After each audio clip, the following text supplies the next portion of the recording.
Well, you've heard about microplastics in your food and your water. What about your clothes? 70% of the materials used in our clothes are synthetic, and those microplastics can be absorbed through your skin.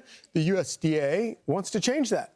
The Great American Cotton Plan is pushing Americans to wear plants, not plastics, to promote health and to protect industry generating $320 billion in annual retail sales and 125,000 American jobs.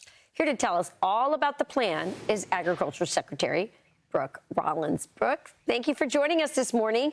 You know, I remember my mom, who it always turns out she's right, ever since I was a little girl, saying, always use cotton, especially for your undergarments, 100% cotton.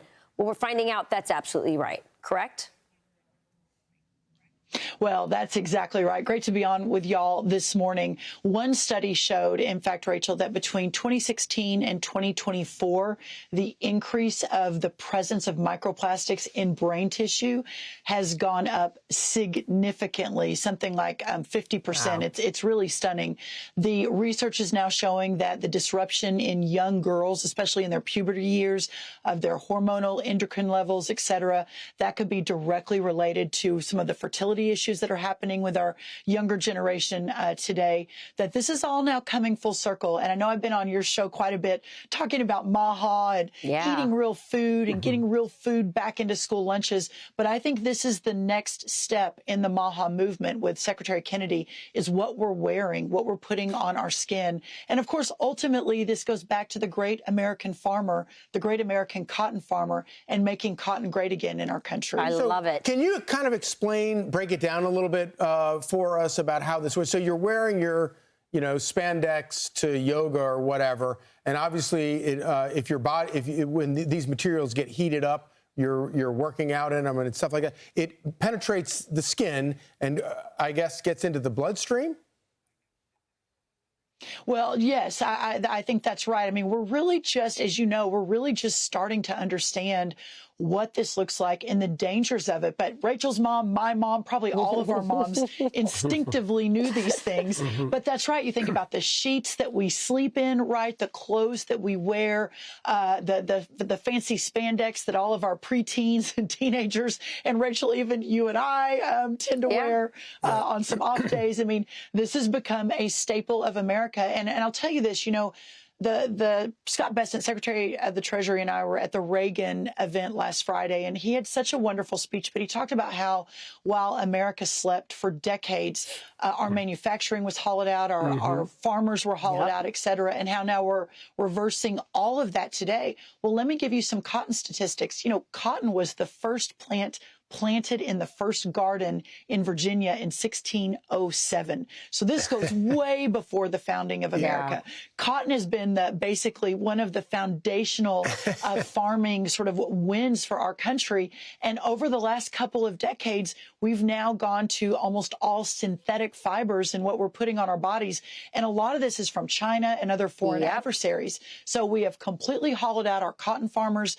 Brazil has taken 60% of our cotton exports just over the last few years. Our cotton farmers are expected to lose about $2 billion this year.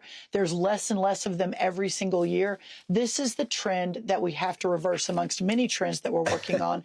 But once we do, it's it's not plastics, right? It's America, not Brazil.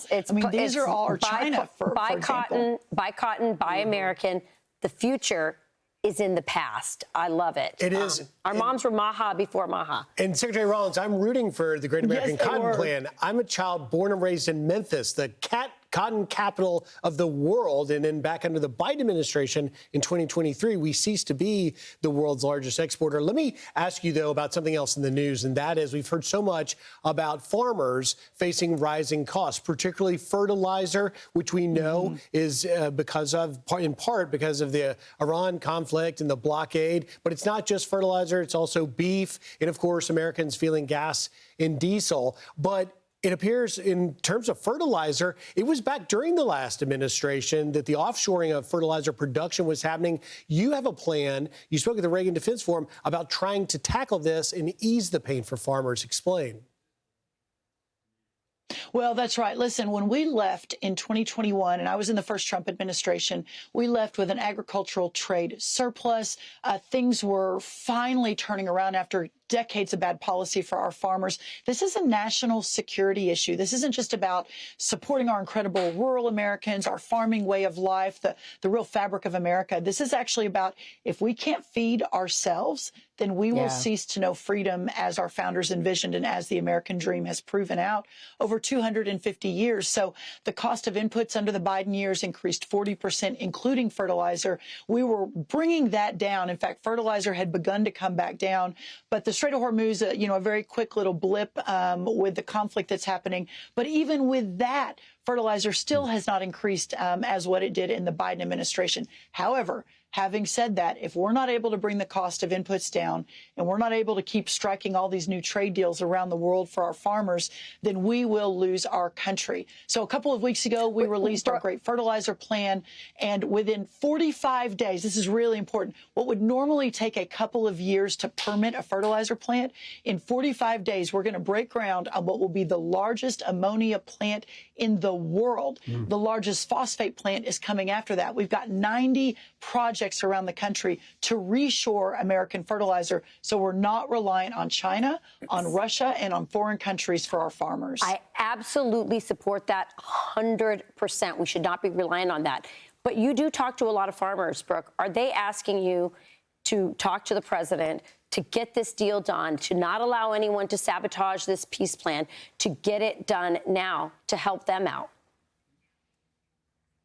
Here's yes, they are, Rachel, but let me put that into context.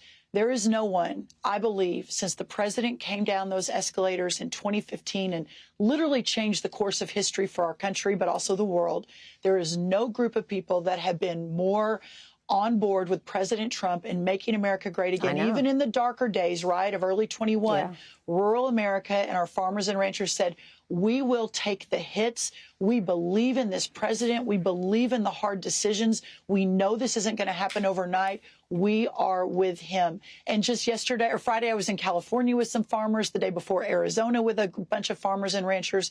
The day before that in Pennsylvania. Monday, I'll be in North Carolina. And the message is always the same, Rachel, to your point. We love this president. We know he's fighting for us. Make sure he knows we are with him and we believe in his vision. It'd be great to get this done sooner rather than later, as the cost of inputs obviously have increased a little with the conflict with there's fuel or fertilizer, et cetera. But they know the vision, they see it, and they're with us all the way. Be sure to like and subscribe for all the Fox News latest on YouTube and catch full shows streaming now on Fox One.